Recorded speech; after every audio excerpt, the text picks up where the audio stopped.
En el nombre del Padre, del Hijo y del Espíritu Santo. Amén. Te damos gracias, Señor, por el regalo de este tiempo de gracia y también de este encuentro, el deseo de conocer tu palabra y de que ella sobre todo ilumine nuestra vida.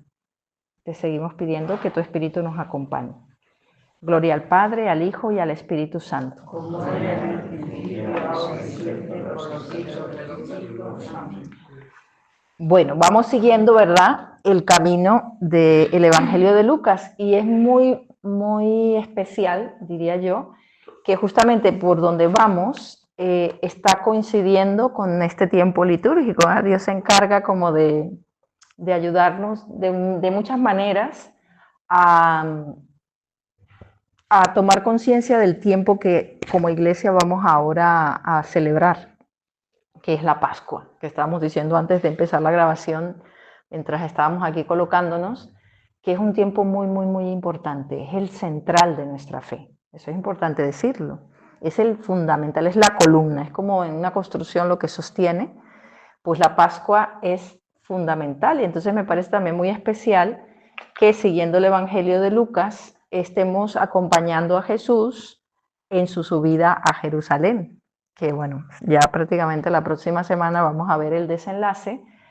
Y bueno, hoy el tema, ¿verdad?, siguiendo el texto que nos acompaña, me llamó mucho la atención el título que proponen, ¿no? Celebremos un banquete de fiesta. ¿Y qué tiene que ver con el camino que vamos haciendo, ¿no? La semana pasada, el miércoles pasado, el padre Esteban nos hablaba sobre todo de este pasaje del buen samaritano, ¿verdad? ¿Os acordáis? De Lucas 10, con esos acentos que tiene el Evangelio de Lucas de querer dar espacio a los pequeños, a los pobres. Bienvenida, ahí te vas colocando. A los pequeños y a los pobres, sobre todo ese amor preferencial, eso por los pequeños y por los pecadores, que Lucas, que ya sabemos quién es, ¿verdad? La tradición dice que fue un médico, era un hombre que no era de la cultura y el mundo judío, pero que fue un discípulo de San Pablo y luego pues nos regaló esta obra. Entonces Lucas tiene una especial énfasis y atención a ese aspecto tan bonito de este Dios, que es muy distinto digamos, de la visión más judaica, que es este Dios, ¿verdad?, que es por el fiel. ¿Y quién es el fiel? El que cumple la ley, el que cumple los mandamientos, el que es perfecto. En cambio, Lucas, en distintos personajes, va a ir mostrando cómo Jesús abre un camino nuevo. Y digo esto porque realmente la Pascua, yo lo uno con este tiempo tan importante que estamos diciendo, nos invita a descubrir eso, incluso a nosotros hoy. Así como la comunidad de aquel contexto tuvo que comprender, releer, asimilar, y nos han regalado, ¿verdad?, estos pasajes y estos elementos, pues qué bueno que nosotros también acojamos esa invitación de parte de Jesús a través de este Evangelio de Lucas. Entonces, ¿por qué este título de Celebremos un banquete? Porque seguimos a Jesús en el camino hacia Jerusalén. Él está en viaje y el acento que también ya decíamos la semana pasada va instruyendo a sus discípulos.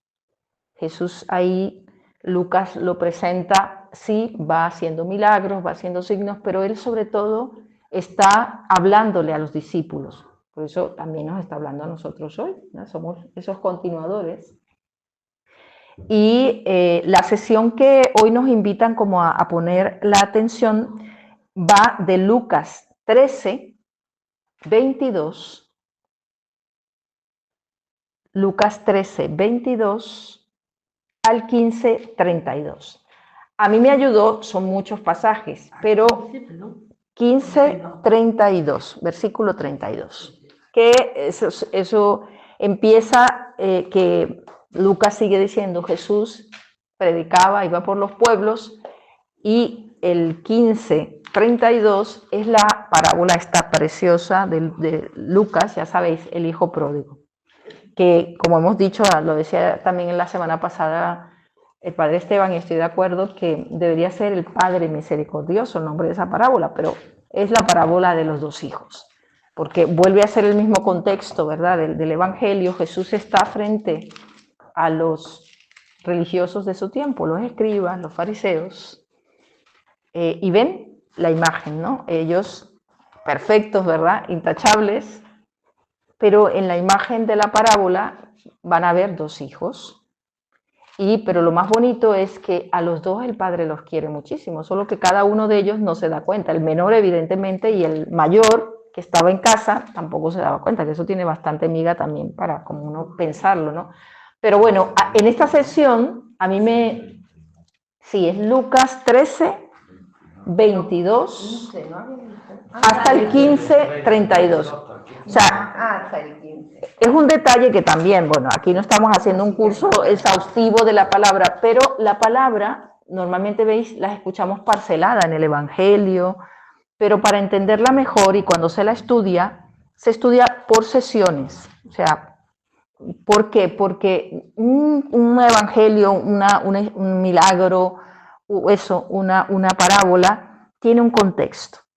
Entonces, el contexto de esta sección, repito, desde Lucas 13, versículo 22, al Lucas 15, o sea, 13, 14 y 15, el versículo 32, esa sección Jesús va caminando, sigue avanzando, pero Él sigue enseñando a los discípulos. Entonces, ¿qué enseña?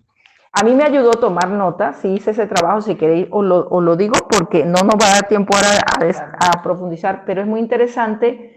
¿Qué cuenta esta sesión? ¿Qué va enseñando Jesús o qué va Lucas dándonos a conocer? La primera, que empieza en Lucas 13 del 22 al 30, es la puerta estrecha. Es decir, la salvación, no, ahí hay una parábola donde lo explica, ya digo, no nos vamos a detener en cada una de estas sesiones, sobre todo nos vamos a fijar hoy en Lucas 15 porque me gustan mucho las características que tiene, pero ahí habla del aspecto de la salvación, cómo llegar a ella, cómo entrar. Luego hay otra, a continuación en Lucas 22 del 31 al 35, que es la lamentación por Jerusalén. Lucas 22, 31, 35. Jesús que llora. Además es un contexto pascual. Ya lo ve de lejos la ciudad y llora porque él hubiese querido abrazar, pero siente el rechazo. O sea, ya se ve todo el contexto pascual, ¿no? Y es muy fuerte lo que dice. Después, aunque sea, lo vamos a leer rápido, pero vamos a decir. Luego hay otra, en medio hay una sanación, sana un hidrópico. Eso está en Lucas 14, del 1 al 6.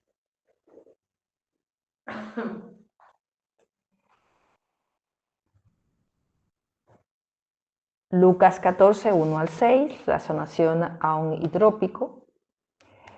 Después otra es los primeros puestos, Lucas 14, del 7 al 13.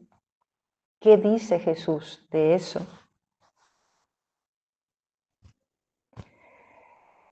Luego el banquete de bodas, de Lucas 14, del 15 al 24.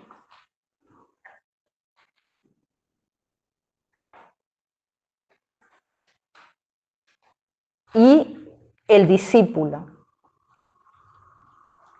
Lucas 14, 25, 35.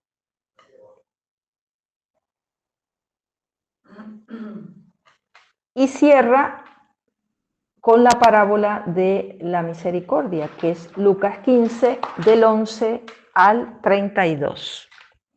Entonces, en ese camino de Jerusalén, de hecho aquí en esta sesión que estamos hablando, Jesús inicia la segunda parte de su viaje, es decir, el que le va a acercar, le va a llevar a esa celebración pascual que ese año, ese momento va a ser la definitiva en su vida, porque se va a desencadenar la situación de la pasión, muerte y resurrección. Y a mí me gusta lo que el texto nos propone en esta sesión preguntarnos, ¿no? Por eso os di que ahora no va a dar tiempo, pero sería bonito que, como vamos a tener tiempo en la Semana Santa, si volvéis sobre estos textos, tened estas dos preguntas como fondo. ¿Qué imágenes se reflejan en estos capítulos de la misericordia de Dios? ¿Qué imágenes se refleja en estos capítulos que están en estas sesiones que hemos hablado ahora, la misericordia de Dios? ¿Cómo se refleja la misericordia de Dios? Dicho en otras palabras. ¿A quiénes, segunda pregunta, tiene como destinatarios privilegiados?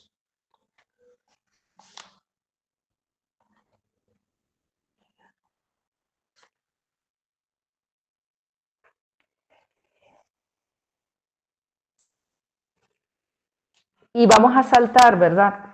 Es interesante detenerse en todo eso, pero no tenemos tiempo. Vamos a saltar a Lucas 15. Les invito a que busquemos en la Biblia esta parte de la historia y alguien que quiera leerla. Lucas 15 del 11 al 32. Vamos a escuchar esta parábola. Incluso hay una primera parte de Lucas 15 del 1 al 3 y luego salta al versículo 11 hasta el 32. A ver, alguien, por ejemplo, que empiece leyendo Lucas 15 del 1 al 3. Solo hasta ahí, esos 3 primeros versículos. Yo lo tengo. Venga. Se acercaban a él todos los publicanos y pecadores para oírle, y los fariseos y escribas murmuraban diciendo: Este acoge a los pecadores y come con ellos. Propúsoles esta parábola diciendo. Ahí está, ¿ven? ¿Por qué? ¿Veis? El contexto de la parábola. ¿A quién y quiénes están ahí presentes? Dice que son recaudadores de impuestos. No sé si habéis visto en la serie esta de The Chosen. Me encanta cómo reflejan a Mateo y su contexto. ¿Lo habéis visto? Sí.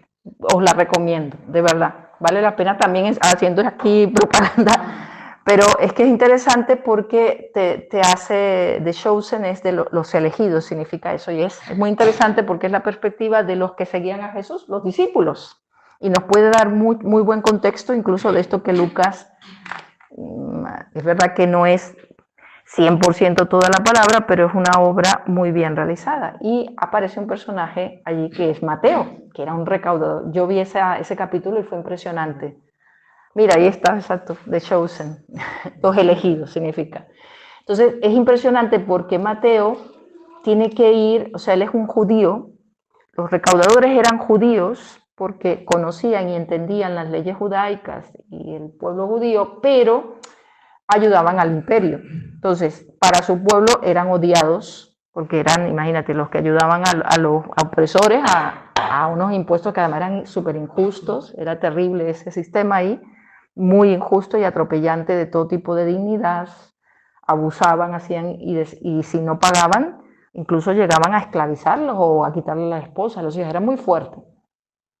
Entonces, el judío que colaboraba con esto, pues era odiado por su pueblo, y los romanos a los judíos los veían como unos perros, era muy fuerte también. O sea, era una gente de segunda, tercera, cuarta categoría, pero como estaban en el terreno donde ellos estaban, pues contaban con estas personas con habilidad, y en The Chosen es impresionante porque justamente pasan a Mateo, que tiene que salir, él tiene una posición buena, o sea, porque ganaba un buen dinero, como era muy inteligente, era un hombre que sabía de finanzas de aquel contexto, de aquella época, de contabilidades y de deudas y de tal. Entonces hacía los cálculos y tal, pero él tenía que salir escondido y la escena es muy fuerte porque él sale metido en una carreta de uno que recoge basuras y hasta lo ofende. Era otro compatriota judío, él tiene que ir escondido a la oficina de recaudación porque claro, el pueblo si lo veía, el pueblo judío lo linchaba y es el otro lo deja en un punto hasta llegar a su oficina porque no quiere que lo conecten con él, y entonces él sale así todo medio asustado, y así es un personaje, lo hacen así como muy especial ahí en la serie, y es impresionante el odio con que la gente lo mira, o sea, lo miran con un odio, con un desprecio, claro, porque los romanos cometían una gran injusticia contra el pueblo de Israel, y él colaboraba con ellos. Pero estaban ellos. Fíjense la gente a la que Jesús, bueno, Lucas aquí nos presenta, es que es interesante porque cuando uno se sitúa en el contexto, entiende realmente lo revolucionario que es el Evangelio, o al menos Lucas nos lo deja ver.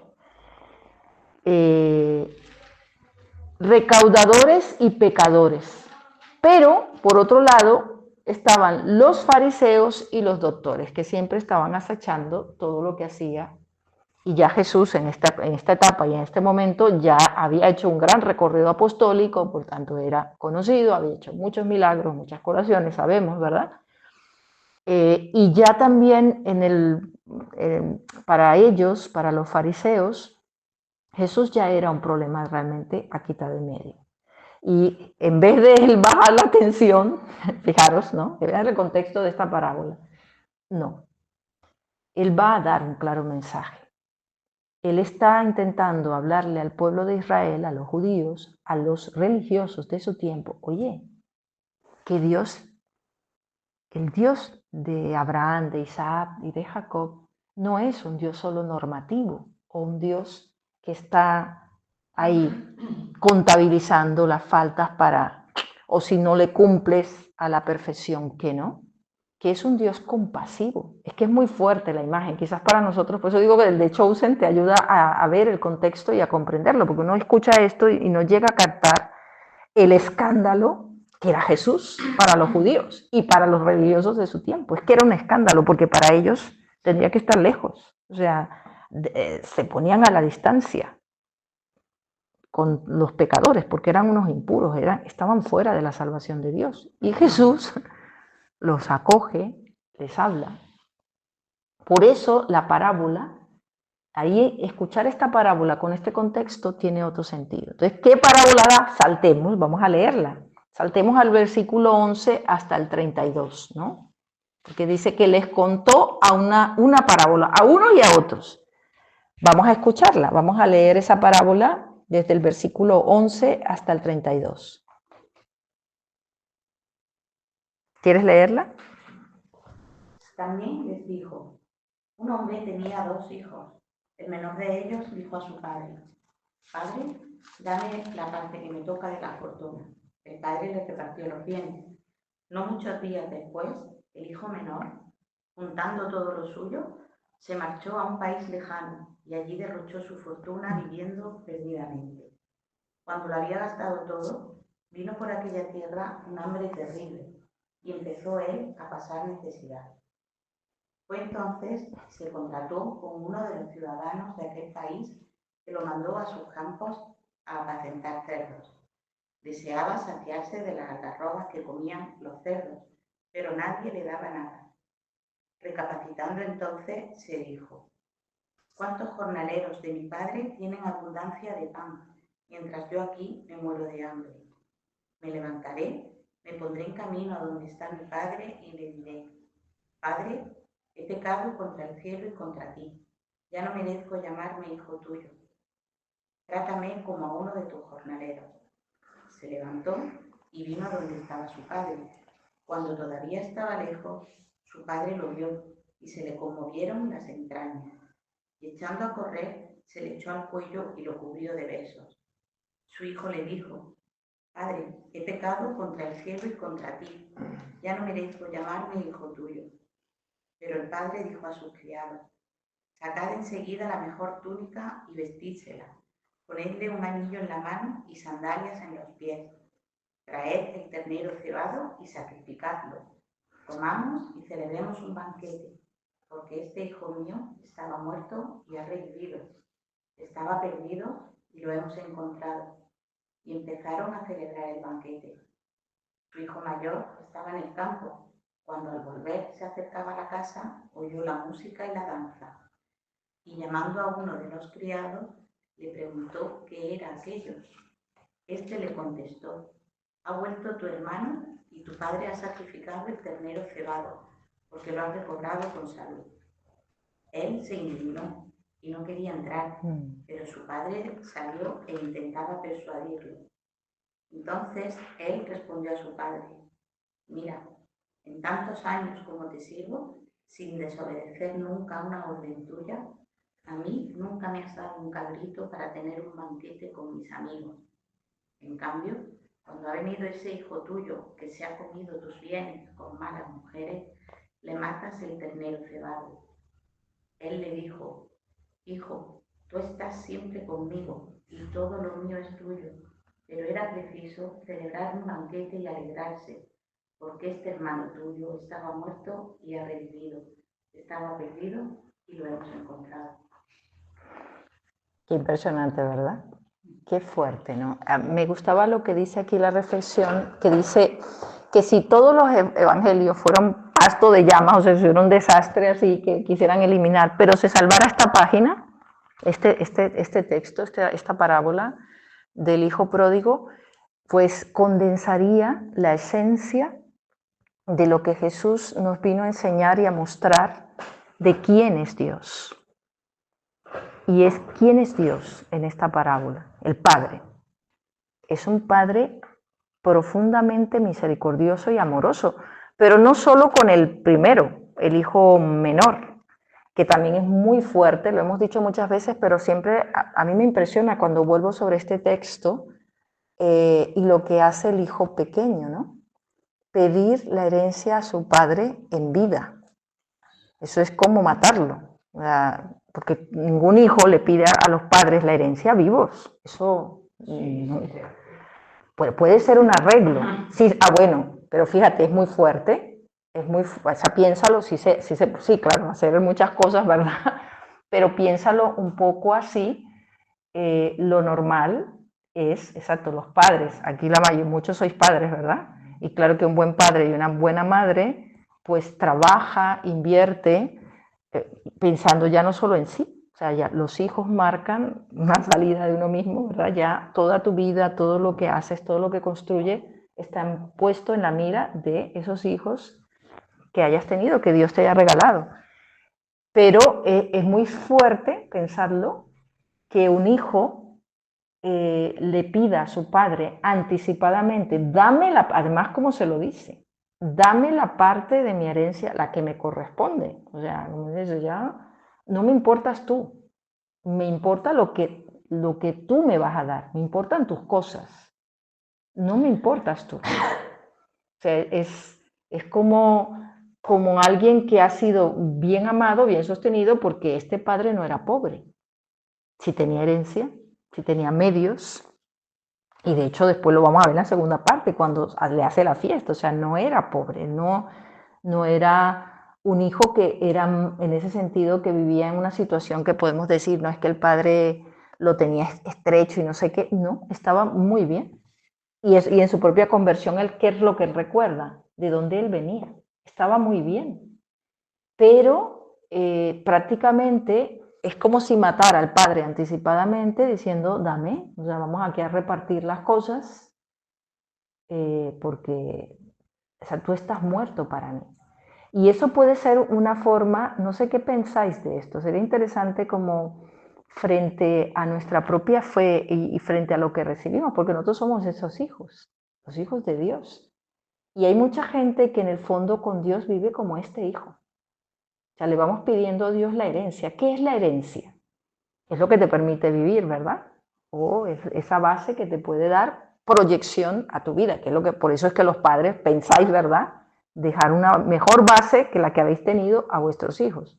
Entonces, la herencia es lo que te puede hacer proyectar más y mejor la vida. ¿Qué sería la herencia que Dios nos da a nosotros? Porque uno dice, ay, qué mal hijo, ¿no? Y de entrada, pues sí, uno podría juzgarlo y decir, qué mal hijo, pero cuando uno se piensa un poquito más detenidamente, ¿y yo acaso no puedo ser también un poco como este hijo con Dios?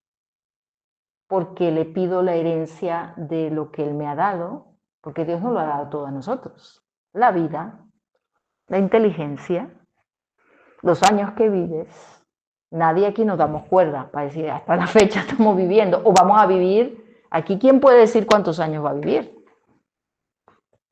Nadie. No, Dios nos proteja, no vamos a poner pesimistas, pero yo a muchas personas que la he visto bien y a la semana siguiente te dicen, mira, esta persona ha tenido un incidente médico o un incidente y ya no está. Y tú dices, ¿cómo? Pero sí, la semana pasada estuvimos compartiendo súper bien, súper normal. No tenemos o sea, no tenemos tiempo de nuestra vida, entonces somos administradores. La vida es la herencia. Tu inteligencia es herencia. Tu fe es una herencia. La experiencia de Dios también es una herencia. Si yo les invitara a que pensáramos, a ver, ¿qué es esa herencia que nosotros podemos pedir? Como este hijo le pidió a Dios. ¿Qué me dirías? Pensadlo un poco, cada uno personalmente. Si nos pusiéramos en un momento en el lugar del, o quizás se la hemos pedido, ¿por qué digo por qué la hemos pedido? Porque él se va a vivir por su cuenta, que el tema es ese. Él tenía un padre, le conocía, pero él se va a vivir. Encima, con los recursos del padre, pero diciendo, yo vivo con lo mío, pero lo suyo es lo del padre. ¿Os ha pasado esto? Por ejemplo, ¿en qué? Porque ahí no se puede reconocer un poco, pues yo puedo ser el hijo pequeño o puedo ser, después vamos a hablar del mayor, que es otro. En los momentos de la vida donde te va muy bien, le das la espalda a Dios. Muy bien, exactamente. Porque te va tan bien que te olvidas de que gracias a Él tú también estás consiguiendo esos frutos de tu vida, ¿no? O sea, te apropias, por ejemplo. Entonces te humanizas, y estás muy ocupado. Bienes materiales, pero le das la espalda al amor verdadero. O no tienes tiempo para Él, ¿verdad? Porque eso de irse lejos, bueno, la parábola nos cuenta que Él se va lejos. A lo mejor nosotros no nos vamos lejos, pero exacto, nos vamos a nuestras cosas, nos apropiamos de lo que nos ha dado y pensamos que somos nosotros los que somos los dueños y señores de lo que vivimos, de lo que hacemos. Esto es muy interesante, hacerse consciente, ¿no? ¿Qué es esa pedir la herencia? Ajá. Notar ese vacío, quieres volver, a pesar de conseguir menos, de tener aquello que anhelas, que estaba en tu corazón. Ahí está la vuelta, ¿verdad?, del hijo. Y qué bueno que en nuestra vida haya esa experiencia también, porque uno puede decir, a veces yo puedo ser como ese hijo que sí pido mucho la herencia, o sea, vivo mucho de mis capacidades, de mis fuerzas, y es normal, sobre todo cuando los años van pasando y uno se va notando que ya las fuerzas no son las mismas, que la energía no es la misma, como que va cambiando, pero cuando uno es más vital, y aún así, la herencia, aunque tengas menos fuerzas, yo a veces pienso que es que también eso nos apropiamos de nuestras quejas, y la herencia con la que vivimos es con la queja de lo que nos falta, de lo que no podemos, de lo que no... Pero no te fías de que el Dios que te ha acompañado en tu mayor vitalidad también va a acompañarte en otra etapa de la vida, porque es un Dios bueno, es un Padre bueno y abundante. Pero cuando yo quiero vivir de lo que yo pienso que debería ser, entonces la herencia es otro tipo de herencia esta, ¿no? Pero me apropio de mis pesares y de mis desesperanzas y de mis quejas y vivo ahí, vivo en esa riqueza, entre comillas, pero que a la vez me empobrece, porque vivo en la queja, en la desesperanza. En este hijo, un poco así. Y el otro, pues es todo lo contrario, o sea, es otra historia, no sé si todo lo contrario, pero es otra perspectiva, ¿no? Ese otro hijo que Jesús cuando habla en Lucas, Jesús está viendo a los fariseos y a estos que dicen en los versículos iniciales, estos que leímos, a los fariseos y a los maestros. O sea, ellos estaban muy cerca del Padre, muy cerca, ¿cómo se sentían ellos? Bueno, porque conocían la ley, conocían la Torá, eran de hecho los administradores de la fe del pueblo de Israel y los que marcaban las pautas de lo que la gente debía vivir y debía tener. Pero qué lástima que estando tan cerca de Dios, tan lejos. Porque no sé si os impactó, pero a mí me impactó mucho en la lectura que hacías, cómo habla el hijo mayor cuando llega y ve la fiesta, ¿no? Ve todo aquel montaje de la vuelta del hijo. ¿Cómo habla de su hermano? Ese hijo tuyo. Ese hijo tuyo. O Ese sea, hijo tuyo. está fuera de él. Efectivamente. ¿Quiénes están fuera de nuestra vida? En nuestra fe. Porque ahí somos hijos mayores. ¿Cuándo decimos nosotros también ese hijo tuyo, padre? ¿Habéis dicho conscientemente a veces a situaciones, a personas, a ambientes? Cuando vemos a personas que decimos, nosotros tenemos la verdad, esa persona no. Por ejemplo, a la que piensa diferente. Yo tengo la verdad. Exactamente. Incluso en la fe, yo tengo la verdad. Ujú. Y ese está equivocado. Exacto. Por ejemplo, exacto. Una persona que, bueno, actúa de forma mala y maliciosa con los demás, cuando roba o lo que sea, y luego pues va a lo mejor todos los domingos a misa y dice, bueno, mira. No sé ese qué. que no está tan cerca de la iglesia, o sea, o al menos su vida no es tan... Pero claro, no sabemos tampoco lo que hay dentro de su corazón ni de su alma. Pero, ¿ves? Nos revestimos de hijo mayor, juzgamos y decimos, ese, ¿qué viene a hacer aquí a la parroquia? O esa, ¿qué viene a hacer aquí? Si después anda viviendo lo que vive, ¿verdad? Ahí nos revestimos de hijo mayor. Sí. La autocomplacencia, ¿no? De tener una vida a lo mejor ordenada y de acuerdo a los cánones, ¿no? Y juzgar lo que está fuera de eso, ¿no? Pues verlo como... Exacto, cuando yo siento que yo sí soy bueno, o sea, yo sí vivo adecuadamente, yo soy una persona buena, no mato, no robo, no fumo, como decía aquel, no mato, no robo, no bailo pegado, no fumo, soy buena persona. Yo sí, los demás, sí, exacto, ¿ves? Una vida así como cumplidora, pero hay una característica que es muy fuerte que a mí se me hace, no sé si la habéis captado, del hijo mayor. Todo eso, exacto, es... Cuando dice que yo siempre te he servido. No, pero no se siente, y nunca me ha dado, no se siente hijo. no disfruta de esa No relación. se siente hijo, se siente Un funcionario, no está viviendo la experiencia de participar con su padre de todo, como le dice hijo, pero si todo lo mío es tuyo. fíjate la perspectiva del padre, pero ¿qué dices? Tú nunca me has dado un cabrito, viene ese y sacas el más gordo. Hay la envidia y la rabia, pero la respuesta del padre es muy fuerte, porque dice, ¿pero qué dices? Si tú estás en la abundancia y tú podías tomar cuando tú quisieras, bastaba decirlo, bastaba pedirlo, dialogarlo y se te iba a dar, pero él no se vive como hijo. O sea, él no está participando, no llega a captar el padre que tiene. Y a mí eso sí que me llega mucho como una invitación, porque ahora mismo que vamos a vivir la Semana Santa y esa vuelta de Dios a entregarse por nuestra vida, a volver a renovar, porque ya sabéis que la Pascua lo relaciono porque me parece precioso desde esta parábola, ¿no? Y de este pasaje de Lucas. O sea, es que lo más importante, yo digo, si lográramos captar cada año, y por eso renovamos, la Pascua es el memorial. ¿Qué significa eso? No es recordar una cosa pasada, del pasado, o vivirla solamente en las tradiciones, que aquí se vive de una manera muy especial, muy bonita. Que yo diría que si esas tradiciones tuvieran la experiencia de fe de la gente, esto sería una conversión al amor de Dios enorme, porque serías el hijo, no este hijo mayor que está en casa pero está fuera.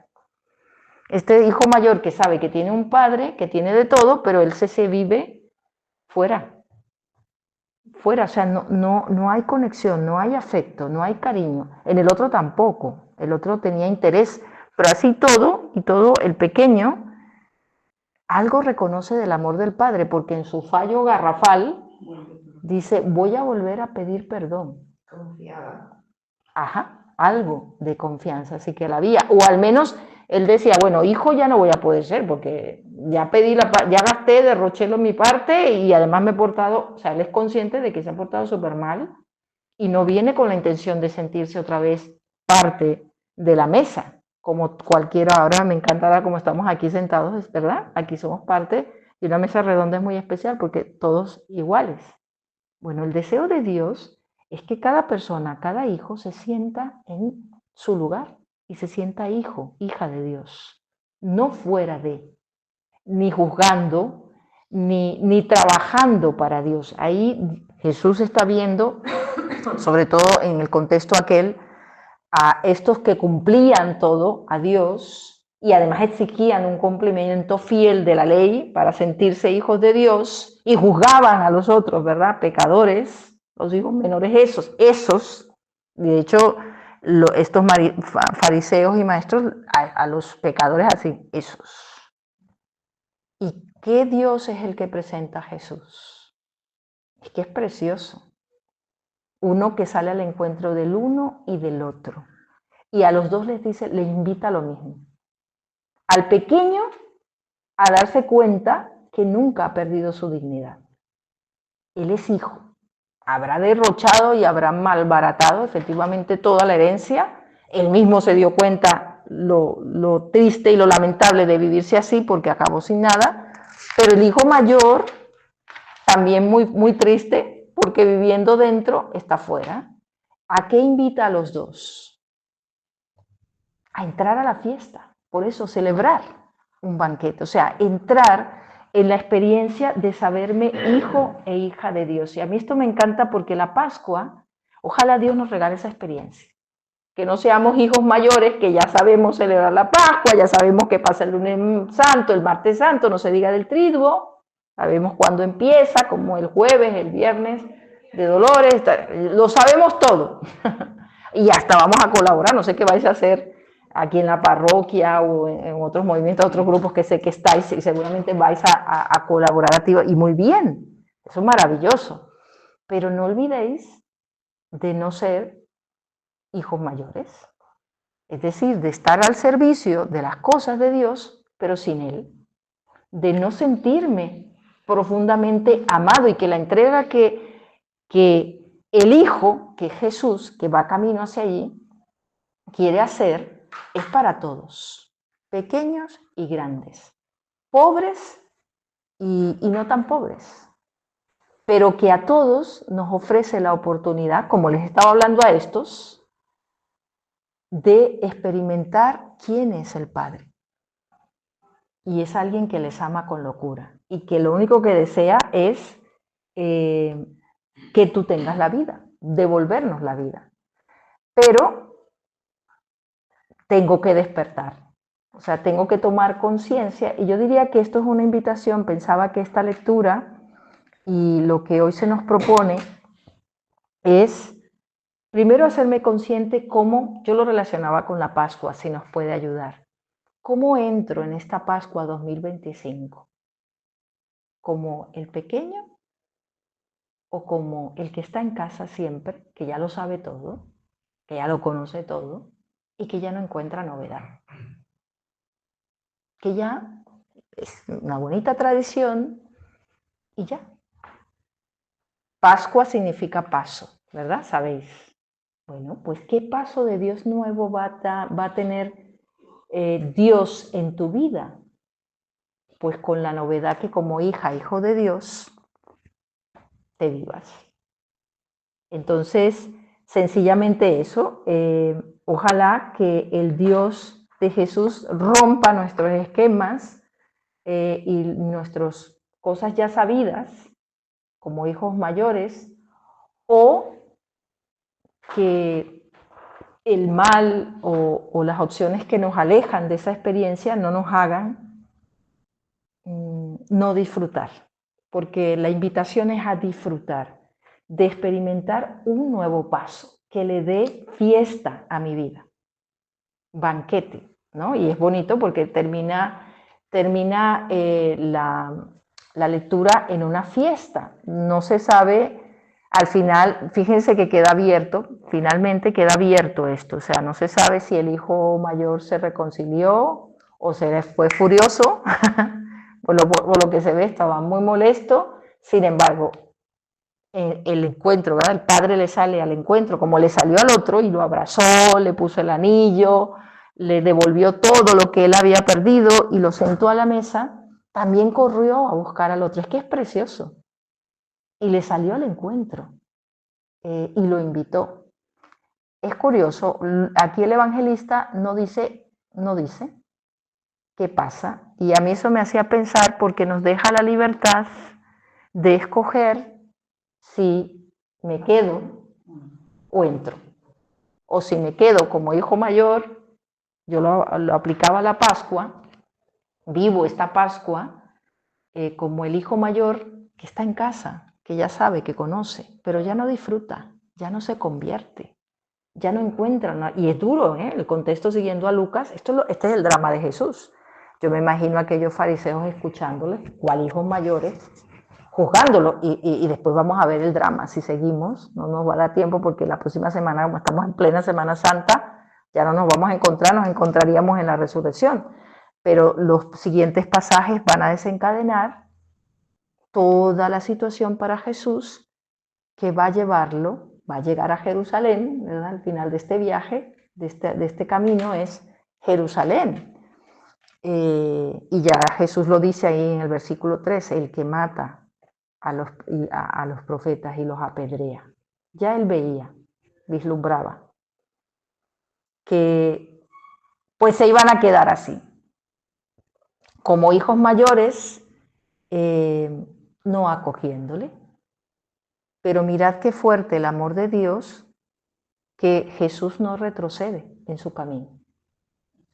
Pudo haber dicho muchas veces anteriormente en el Evangelio, y también Lucas lo refleja y los otros evangelistas también, Jesús se había escapado en muchos momentos, cuando buscaban estas discusiones continuas, porque esta no fue la única, muchas, todo el Evangelio, hasta si hiciéramos un hilo de todos los encontronazos que Jesús tenía con esta mentalidad, vamos a llamarla de hijo mayor, está en casa, cumple, pero no disfruta, no quiere cambiar la experiencia que tiene de Dios. No, hay una fijación y ahí está, no la cambia. Entonces, Jesús insiste como el Padre y pudo haberse escapado, pudo haber Jesús tomado un atajo y no ir a Jerusalén, pudo haberse quedado por ahí en los alrededores como en otros momentos lo hacía, o celebrar la Pascua discretamente y fuera de.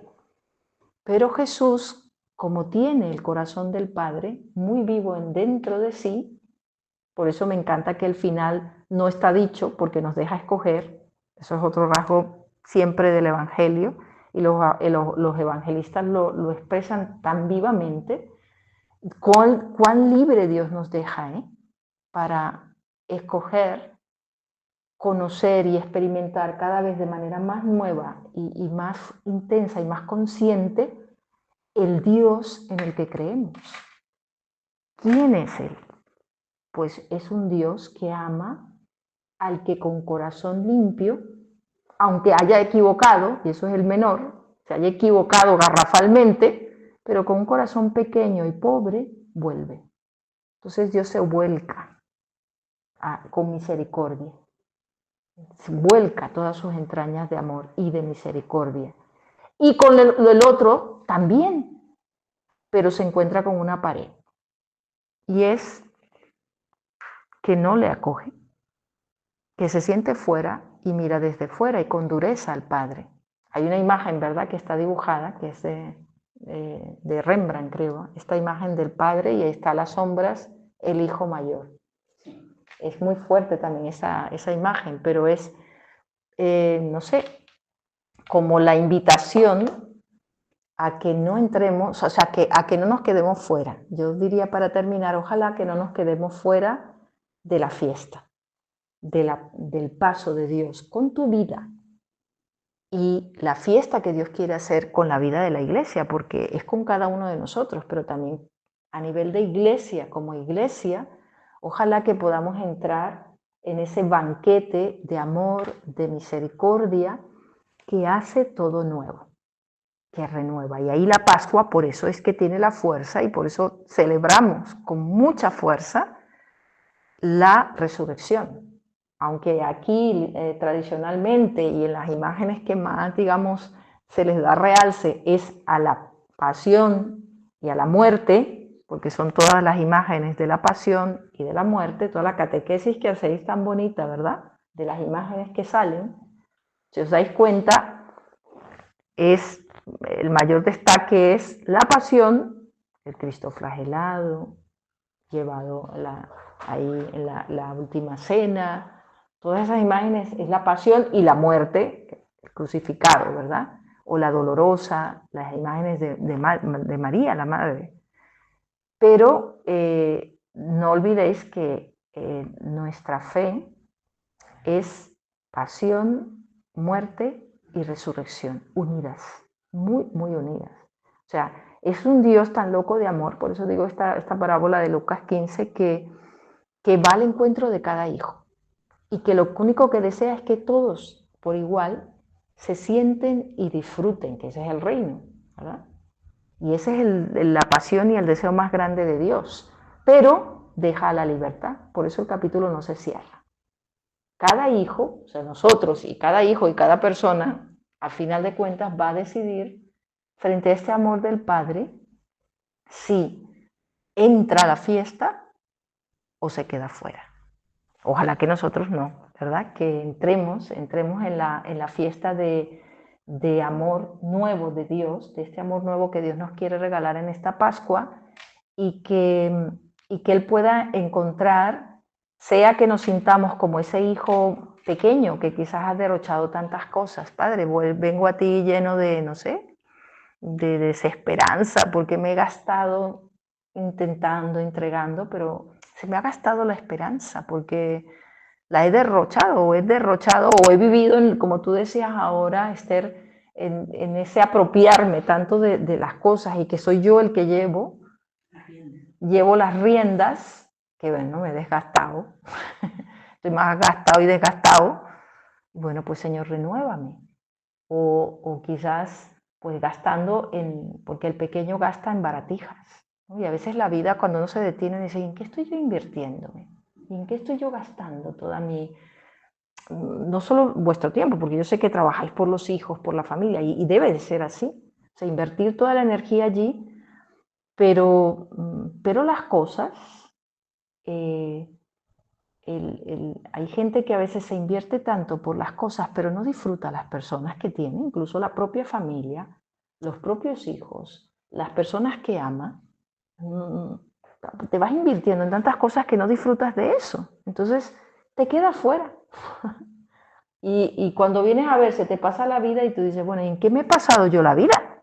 Pues trabaja, haciendo, pero has disfrutado de lo que yo te he dado, de lo que yo te he dado. ¿Lo has vivido así a pleno pulmón? O, repito, estás como el otro, ¿ves? Que está ahí sirviendo, pero fuera de la fiesta. Entonces, bueno, que esta Semana Santa el Señor nos encuentre, no sé, buscándolo. Pues esta experiencia hay que buscarla. Así como el pequeño se puso en camino y el otro desde fuera también, pero para rechazar, el mayor, bueno, que ojalá nosotros no seamos esos hijos, hijas de Dios que disfrutemos hasta el final. Gloria al Padre, al Hijo y al Espíritu Santo. Como era en el principio, ahora y siempre, por los siglos de los siglos. Amén.